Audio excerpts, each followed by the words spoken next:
तो उर्दू बोलने में तो बड़ी बड़ी छोड़ते हैं ये कि भारत के दांत तोड़ दिए और मैली आंखें निकाल के उसके साथ गोटियां शिकस्ते फाश दे दी, ये उर्दू में होता है। पर जैसी इंग्लिश में कह रहा, please sir can we talk to, बड़ी दिक्कत हो sir, facing some problem sir, ये बात हो रही है। ये बाहर जाके इंग्लिश बोलते हैं। और ये भी लग रहा है कि जो बातचीत है ना, जैसी वहां एक भूकंप का झटका आता है, बातचीत अच्छा, झटके और बातचीत ये इसी तरीके से आगे देखेंगे कि हम यूक्रेन पर बहुत बड़े हमले की तैयारी में। पुतिन, अगली खबर, पुतिन ने बनाई बड़े हमले की प्लानिंग, 500 से ज्यादा मिसाइल से हो सकता है हमला। रूस ने गैरान ड्रोन का प्रोडक्शन ट्रिपल किया। ये गैरान जो है ये एक तरीके से वही समझिए शहीद 136 का ही एक रूप है।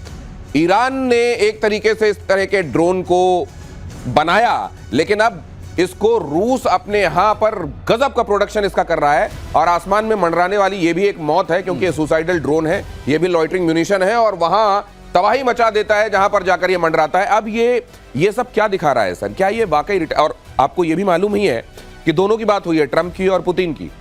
उसने कहा कि मैं रिटेलिएट करूंगा, पुतिन ने, और ट्रंप ने डिसुएड नहीं किया। ट्रंप ने ये नहीं किया कि नहीं तुम ऐसा नहीं करोगे। देखिए, ट्रंप भी नाराज चल रहे हैं ज़ेलेंस्की के इस बात से। ट्रंप भी नाराज चल रहे हैं। ऐसा लग रहा है जैसे हमने पहली बार कहा था कि डीप स्टेट में और ट्रंप के बीच में कुछ मिसमैच चल रहा है। वरना इस तरह के हमला एक दिन पहले जब आपकी बातचीत होनी है, क्यों आप करेंगे? क्यों करेंगे? अगर आप बातचीत का माहौल बनाना चाहते हैं, आप शांति चाहते हैं, तो आप इसको अवॉइड करेंगे। लेकिन आप तो खड़े होकर के बोल रहे हैं कि हमने कर दिया। और मैं आपको दिनेश एक चीज पहले ही बताया था, अभी बता देता हूं। इस हमले से जो मिलिट्री ऑपरेशंस हो रहे हैं रशिया के लिए के द्वारा यूक्रेन पर, उसको कोई असर नहीं पड़ेगा। इसका कोई कनेक्शन नहीं है। तो अनकनेक्टेड आपने प्रोवोकेशन किया है और अब पुतिन को तो अपना उग्र रूप दिखाना ही पड़ेगा। और उसमें गैरॉन बड़ा काम आता है। गैरॉन के 3 वर्जन्स हैं। ये जो हम देख रहे हैं, ये गैरॉन के तीन वर्जन्स हैं। हाँ, 3 वर्जन है इसके। मंडराती हुई मौत। हाँ, ये और ये जो तीसरा वर्जन है, उसकी स्पीड भी ज्यादा है, उसकी क्षमता भी ज्यादा है और वो दिखेगा भी कम।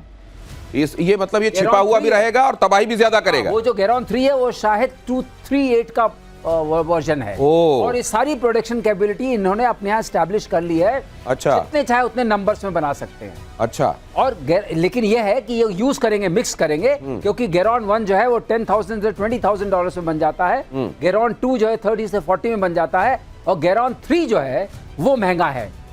तो नेचुरली उसका एक सोच समझ के वो उपयोग करेंगे, लेकिन सैचुरेट कर देंगे। और इनका जो है ना, ये यहाँ पे हम गैरॉन के बारे में जान, लेकिन सर शुरुआत में तो ये जो बात हुई, ये असल में ईरान जो है वो इसका महारथी है। ईरान यूक्रेन को ये सब दे रहा है ताकि वो रशिया के खिलाफ इसका इस्तेमाल करे।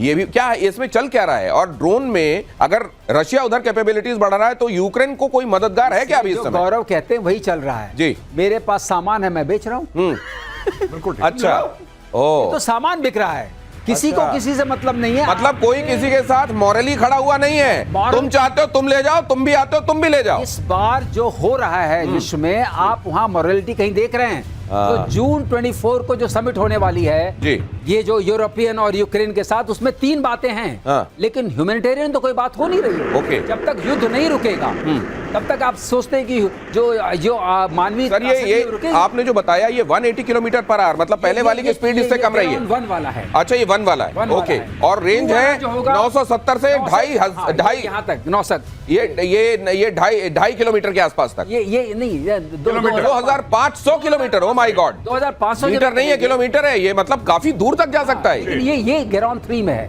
अच्छा, ये गैरॉन 3 में, रेंज गैरॉन 3 में है। ये गैरॉन। अगली खबर की तरफ आइए, आपको लिए चलता हूं। बड़ी खबर ये देखिए जरा, पुतिन के गुस्से से घबराया नेटो। यूक्रेन को हथियारों की सप्लाई पर अमेरिका ने लगाई मुहर। यूक्रेन को जर्मनी करीब 125 लॉन्ग रेंज रॉकेट देगा। यूक्रेन को 100 पेट्रियट एयर डिफेंस सिस्टम और दिए जाएंगे। ये long range rocket system patriot कुल मिला के तबाह करके राख करा के मानेंगे ये यूक्रेन को। देखिए भाई साहब, यही बात कल आपकी शो में डिस्कस हुई थी, प्रतिशोध में हुई थी। यही बात थी, ये मार्केटिंग कर रहा है। ये कल बात मैंने बोली थी 24 घंटा पहले कल कि ये ज़ेलेंस्की जो अटैक कर रहा है, और सर ने बिल्कुल ठीक बात बोली। जो सर ने बात बोली है बिल्कुल ठीक बात बोली है कि भाई आपका पीस समिट हो रहा है, उसके 24 घंटे पहले तुमने इतना बड़ा कांड कर दिया। तुमने इतनी ज्यादा वहां पे, जिसको कहते हैं कि रूस में तुमने आग लगा दी, यानी कि तुम यानी कि ज़ेलेंस्की नहीं चाहता था ये पीस समेटो, पहली चीज। दूसरी चीज, ये उसकी मार्केटिंग है, जो उसकी स्ट्रैटेजी थी ज़ेलेंस्की की कि मैं ये तबाही मचाऊंगा और लोग मेरे पीछे आएंगे। अब देखिए 24 घंटे के अंदर क्या क्या अनाउंसमेंट है। यही बात प्रतिशोध में मैंने कल बोली थी और आज देखिए यही चीज हो गई। ये पेट्रियट ले लो, ये ले लो, ये मिसाइल ले लो, यही तो चाहता है। ये बता रहा है पूरी दुनिया को, खास तौर से नेटो के देशों को। ज़ेलेंस्की ये बता रहा है कि देखो सुनो, मौत तो मंडरा रही है, पुतिन तुम्हें भी नहीं छोड़ेगा, लेकिन आज की तारीख में कौन है जो पुतिन के खिलाफ लड़ रहा है? वो सिर्फ और सिर्फ यूक्रेन है, जिसका लीडर ज़ेलेंस्की है। सिर्फ मैं हूं जो रोक सकता हूं रूस को, तो आओ मुझे पैसा दो, आओ मुझे हथियार दो। यही इसकी स्टोरी है, यही हो गई, यही हो गया। और ये देखिए, ये जो सर ये पेट्रियट, कल हमने ये बताया था कि पेट्रियट कई जगहों पर मारा जा रहा है, वो उतना केपेबल साबित नहीं हो रहा है। यहाँ पेट्रियट जिसको बड़ा कई बार लाउड किया जाता है कि phased array radar for tracking and what target, ये क्या, ये इसकी एक्चुअलिटी क्या है? कई जगहों पर तो ये भी कहा जा रहा था कि पेट्रियट असल में एक्सपोज हो रहा है यूक्रेन में। देखिए दोनों चीजें सही हैं अपनी जगह। पेट्रियट में जो PAC-3 मिसाइल है वो बहुत कॉस्टली है, वो करीब करीब पड़ेगी 20 मिलियन की एक। सर इसको समझाइए ना जरा, आप अपनी स्टिक से आप जरा मिसाइल अपने हाथ में लें और ये समझाएं ये क्या है। ये पेट्रियट हमारे लिए पेट्रियट होता है जो अपने देश से प्यार करे। देखिए ये जहां से पैसा आए वहां पर पेट्रियट चला जाता है। हाँ, लेकिन क्या होता है इसमें सबसे, ये लॉन्चर है आपका, हाँ, और ये आपका कंट्रोल सेंटर है जी, स्टेशन है जी, वो रेडार आपका है जी। तो रेडार ठीक है आपका है, हाँ, control station radar missile track करके कंट्रोल रूम को सिग्नल देता है, कंट्रोल स्टेशन लॉन्चर को मिसाइल का सिग्नल देता है और मिसाइल लॉन्च 9 सेकंड में। तो थोड़ा टाइम है। तो ये रेडार क्या करता है, ये सर्च भी करता है, ट्रैक भी करता है, और एक साथ ये करीब करीब 100 टारगेट्स को ट्रैक कर सकता है। ठीक है, इसकी कैपेबिलिटी है। और यहां से फीड जब आता है तो कंट्रोल सेंटर में बैठे हुए जो लोग हैं वो लॉन्चर को यूज करके लॉन्च कर सकते हैं। यहां से ट्रैकिंग, वो कहते हैं इस टारगेट को ट्रैकिंग एक्सेप्टेड। ओके, तो वो ट्रैक करके यहां से मिसाइल लॉन्च होती है। लेकिन सबसे बड़ा इसमें जो खतरनाक चीज ये है कि इसमें जो मिसाइल लगी है उसकी दाम क्या है, कितना, यही तो बता रहा हूं। अगर आप दो तरह की मिसाइल होती है, एक PAC-2 है, एक PAC-3 है। और अगर आपने PAC-2 मारा तो आपके 4-5 मिलियन गए, माय गॉड। और अगर आपने PAC-3 मारा जो शार्पर, फास्टर एंड स्पीडियर है, तब आपके चले जाएंगे $20 मिलियन एक शॉट। तो वो शॉट आप किस में इस्तेमाल करेंगे? उसके लिए अगर आपको जो आपने ग्राउंड ड्रोन्स दिखाए थे, अगर वो तरकीब लगाई गई तो ग्राउंड ड्रोन तो 10,000 का है, राइट, 20,000 का है। तो वो 10,000 वाले के लिए आप 20 मिलियन का मुझे नहीं लगता। रशिया का जहाज कितने का होगा सर? रशिया के जहाज 15-20 मिलियन, 17,000 करोड़ रुपए इंडियन करेंसी के हिसाब से जो उन्होंने नुकसान किया था। तो उस हिसाब से तो ये आप एक चिड़िया को मारने के लिए आप अपना पूरा तोपखाना खर्च कर दे रहे। मतलब ये तोपखाना चलेगा नहीं, तो चलाओगे तुम्हारा। अब मैं वही बता, J-35 में भी ये कैच है। ये कैच बताइए अपने दर्शकों को। अगर J-35 1 घंटा चलाने के लिए अगर मैं Su-30 चलाता हूं तो मेरे करीब लगते हैं $7,000 से $8,000 पर आवर की फ्लाइट में। भैया वॉर, J-35 लगे $30,000। My God, war cost effectivity कि भाई साहब आप मार तो रहे हो लेकिन कितना खर्चा कर दे रहे हो ये भी तो देखना है। लेकिन दिनेश भाई उसको पाकिस्तान को तो पैसे देने नहीं है, राइट। वो देखिए ऐसा है कि उसका क्या लग रहा है, पायलट जब बैठता है ना, दोनों खिड़कियां खोलता है साइड की, दोनों हाथ में उसके कटोरे होते हैं और कटोरा लेके ऐसे कटोरा लेके उड़ रहा है। तो पाकिस्तान को जो पैसे देने ही नहीं है उसको, तो उसको क्या काम है? उसका क्या लग रहा है, मेरा क्या। और यूक्रेन के बाद पुतिन के निशाने पर मोल्डोवा का दावा, पुतिन ने 10,000 रूसी सैनिक तैनात किए। ट्रांसनिस्ट्रिया को लेकर रूस और मोल्डोवा के बीच में विवाद चलता रहता है। ट्रांसनिस्ट्रिया पर दोनों अपना दावा पेश करते रहते हैं। ट्रांसनिस्ट्रिया को हालांकि यूरोप भी जो है वो मोल्डोवा के हिस्से के तौर पर मान्यता देता है। रशिया इसको स्वतंत्र नहीं मानता लेकिन यहां पर अपनी मौजूदगी रखता है और यहां की पॉलिसीज को प्रभावित करता है। ये ट्रांसनिस्ट्रिया में ये जो चल रहा है सर, ये वाला जो हिस्सा, ये तो जरा यहाँ है, ये रशियंस हैं, यहाँ पे रशियन है बहुत तादाद में। और यहाँ मेजॉरिटी लोग जो हैं वो रशियन स्पीकिंग ही है। और मोल्डोवा की सुरक्षा इसी में है कि पंगा ना ले। लेकिन इस समय ये मोल्डोवा तो यूक्रेन को मदद देता रहता है बहुत दब के, लेकिन फिर भी देता तो है ही है। देता है क्योंकि इसमें 2 हिस्से हैं ना। ये वाला जो क्लोजर हिस्सा यूक्रेन के वाला देता है, यहाँ पर रशियन प्रेजेंस है, और ये आपका ब्लैक सी है। ओके, तो ये जो ट्रांसनिस्ट्रिया ये वाला जो हिस्सा है, यहाँ रशियन की मौजूदगी, यहाँ पर ज्यादातर लोग, ये बहुत पुराना मसला है। ये मसला बड़ा पुराना है। ये है किसका इलाका इस बात को लेकर। ये असल में देखा जाए, ट्रेडिशनली देखा जाए तो रशिया का ये पूरा ही हिस्सा था। करेक्ट। यूएसएसआर, वो तो अमेरिकी पैंतरेबाजी में ये सब अलग हुआ है। लेकिन अब अगर इसको आप समझें तो यहां पर मोल्डोवा अपना, और यूरोप जो काउंसिल है वो इसको सपोर्ट करती है कि मोल्डोवा का हिस्सा है, पर इसको भी नेटो का बुखार है। हाँ, बुखार यहाँ भी चढ़ा है। इसको भी नेटो का बुखार है, जैसे यूक्रेन को नेटो का बुखार है, इन भाई को भी नेटो का बुखार है। नहीं, तो ये बुखार में तो ये तबाही होते गए हैं ना अभी तक। बिल्कुल। और जिसका बुखार है वो आता नहीं है कि ओके अच्छा भैया इतना बुखार है, तप रहे हो इतनी देर से, लाओ थोड़ी पट्टी रख दूं। वो तो और भेज देता है कि जाओ लड़ो और अपने आप को खत्म करो। तो ये बुखार का फायदा क्या है, ये भी इनको एनालाइज करना चाहिए इतने सालों में।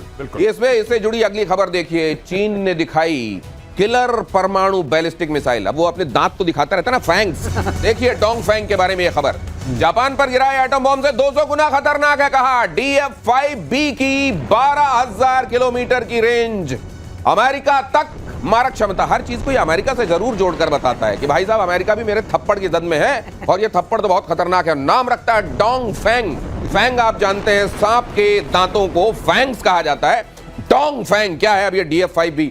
सर ये देखने में तो कुछ खतरनाक टाइप का ही लग रहा है, लेकिन है माल चाइना का। नहीं, खतरनाक इसकी अगर आप लिस्ट पढ़ेंगे तो आप फिर थर थर कांपेंगे। अच्छा, हाँ, ऐसी कोई चीज नहीं है जो गुण इसके अंदर ना हो। मतलब ये वो वाला हाल है कि बाइज़्ज़त, बामुलाइज़ा, फलाने, होशियार, उसके बाद कोई इतना पिद्दी सा एक कोई आके सामने खड़ा। भाई इसकी कैच बता दूं आपको, इसमें कैच ये है कि ये सॉलिड रॉकेट फ्यूल वाला नहीं है। अच्छा, इसमें लिक्विड फ्यूल है। ओके, 2 स्टेज के जो इसमें रॉकेट मोटर्स लगे हैं, लिक्विड फ्यूल के हैं। मतलब लिक्विड फ्यूल प्रोपेल्ड है ये। हाँ, मैं बताता हूँ उसका मतलब क्या होता है। आपको भरना पड़ेगा मारने से पहले। तो पेट्रोल पंप कहाँ मिलेगा? तो पेट्रोल तो भरने के लिए आपको टाइम लगता है, उतने में कोई मार जाएगा आपको। अच्छा, इसके अंदर ये बहुत बड़ा कैच है। ओके, अगर ये पकड़ा दिया आपने पाकिस्तान को तो अभी तो 21 झटके आ रहे हैं, बाद में 41 आने लगेंगे। और ये पकड़ाया जाएगा मुझे लगता है। डोंग फैंग जो है वो वहां पे बहुत सारी, अब पाकिस्तान लेने वाला नहीं है, वो जान गया है कि भैया इसको नहीं लेना है। अगर इसमें तेल डलता है तो सबसे